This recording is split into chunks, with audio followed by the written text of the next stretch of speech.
So the Miami Hurricanes move up again in the CFP rankings this week, but there are a few interesting scenarios that I want to talk about. So let's take a look.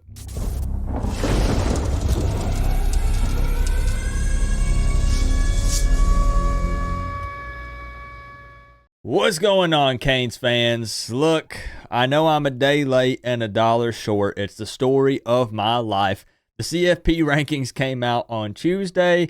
You're probably seeing this on Wednesday or Thursday, but I've been so tied up trying to record the Syracuse preview video that I just lost track of time, and I didn't want to not post a video about this because we need to talk about it. So what I want to do is mostly focus on just looking at Miami, of course, specifically, because that's what we're all worried about here, and the top 12. We won't go really far out beyond that, but I will jump over and we'll take a look at the entire picture here with this thing. And then we'll end with taking a look at the projected playoff bracket if this thing were to play out this week, just to kind of see what it would look like.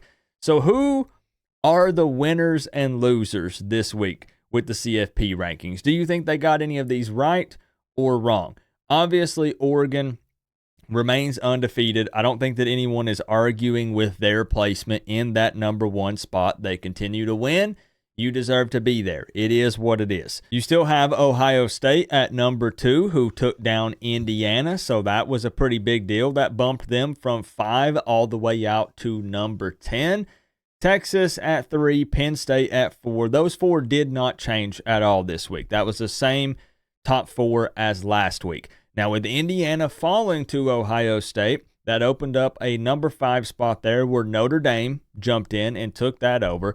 And now here we have Miami going from number 8 to number 6. I think that this is very fair for Miami. That puts them actually as the top ACC team in the CFP rankings specifically here. And Georgia, hey, look, there's a huge argument here. Georgia 7, Tennessee 8. I mean, Tennessee beat Bama. Bama beat Georgia. But Tennessee and Georgia already played, and Georgia beat Tennessee. So it's really tough to rank Tennessee ahead of them. And, you know, there's a very interesting potential scenario here with the SEC. We'll kick back to ACC here in just a moment because I want to talk about SMU. Texas A&M really kind of screwed up, right? They lost to Auburn, and it pushed them all the way back out to number 20. But what's so crazy here is A&M plays Texas this week, who is at number 3. So they have an opportunity to do something kind of wild. I don't know how the SEC plays out. I'm assuming that Texas is just going to handle business and there's no kind of weird stuff with all of that. But it's very interesting, right? And you have, I mean, look how many, you have 1, 2, 3 SEC teams in the top 12 here. You have Texas, Georgia, and Tennessee. But again, that Texas A&M showdown could definitely kind of mix things up a little bit. But enough about the SEC. I don't want to deep dive that too much. You're more than welcome to down in the comments. We're here to talk about ACC, the conference that the Canes are in. And at number 9, you have SMU, a team that jumped from 13 to 9, and rightfully so. But I want to play out this scenario and see what you guys think. What if, because let's jump ahead just for a second here, right? Indiana at 10. Okay, yep. Boise State at 11. All right, makes sense. Clemson at 12. So if Miami wins out, let's assume that Miami does beat Syracuse. They punch their ticket to the ACC championship game. SMU has already done so. So then that would be a lock. Miami and SMU. Clemson on the outside looking in at the conference championship. If Miami loses to SMU, that would give Miami their second ACC loss. So how much would the committee penalize Miami for a second ACC loss when Clemson only has 1? But Miami owns the head-to-head over Louisville, so Miami beat the ACC team that beat Clemson, but Miami would then have 2 ACC losses, but the second loss was in the conference championship.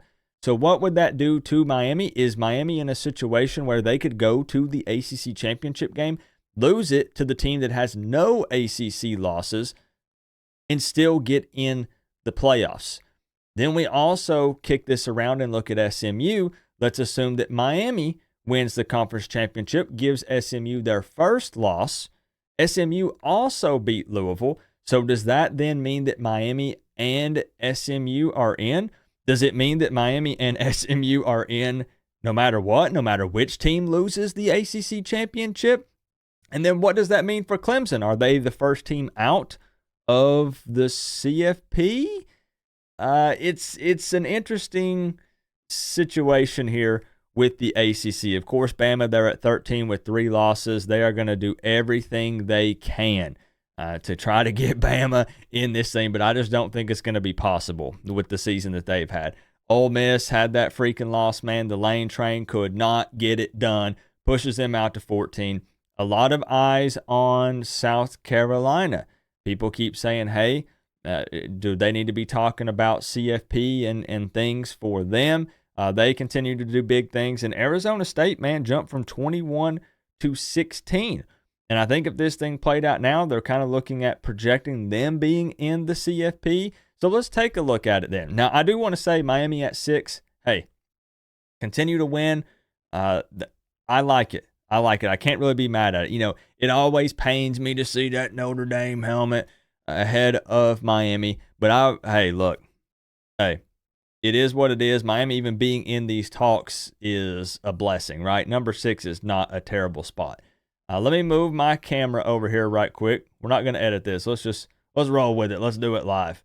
So this was the projected playoff bracket if it happened today.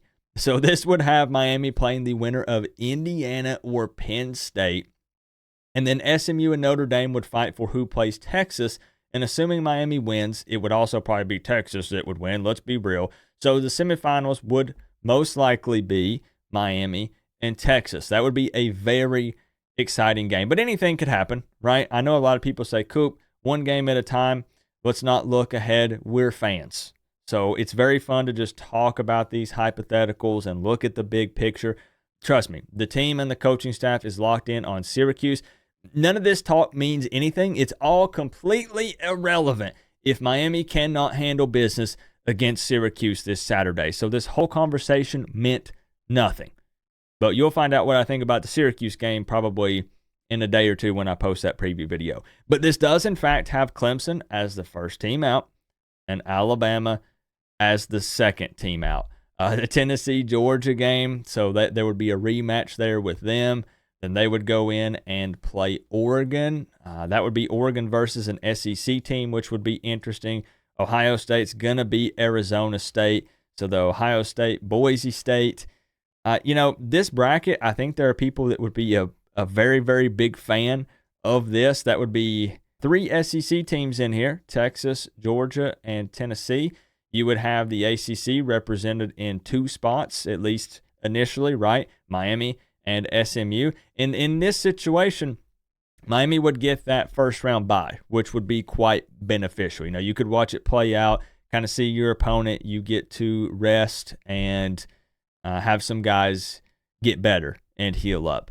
So again, I'm not mad at it. Let me know your guys' thoughts and opinions on this thing, how you feel about it.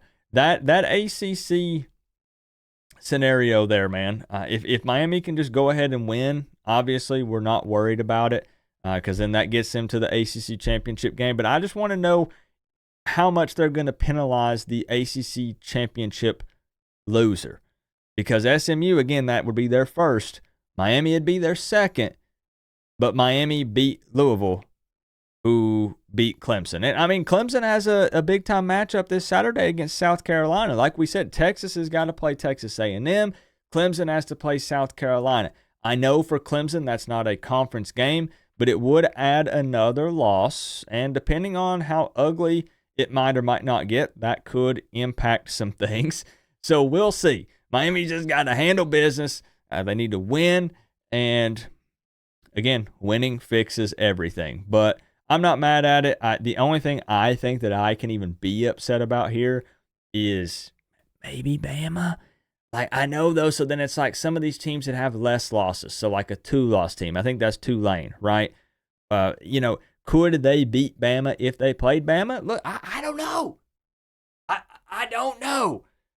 But it's interesting because there's always this SEC bias. There's always, everyone's always sucking off Bama. So they're always trying to find a way to get them in. And it just kind of hurts to see a 3-loss team. You feel like just because they're SEC and maybe you want to argue strength of schedule, I get it. But it's just kind of interesting to see. There's a lot of talk about Bama on the timeline on social media. But don't shy away from it. Hey, let me know your thoughts, feelings, what you think. Are you a fan of the bracket? Do you think that Miami could survive if that's the way that this thing plays out? If that's who they had to play? Let me know what you think about the ACC championship game, the SEC championship game, or any of the other conferences. I know I focused on those two, but just kind of a quick hitter, just initial thoughts here on it. Remember, though, guys, we're all one big happy college football family, but at the end of the day, I got to say, it's always better when you get to rep the U. Coach Coop, peace out. I'll see y'all in the next one.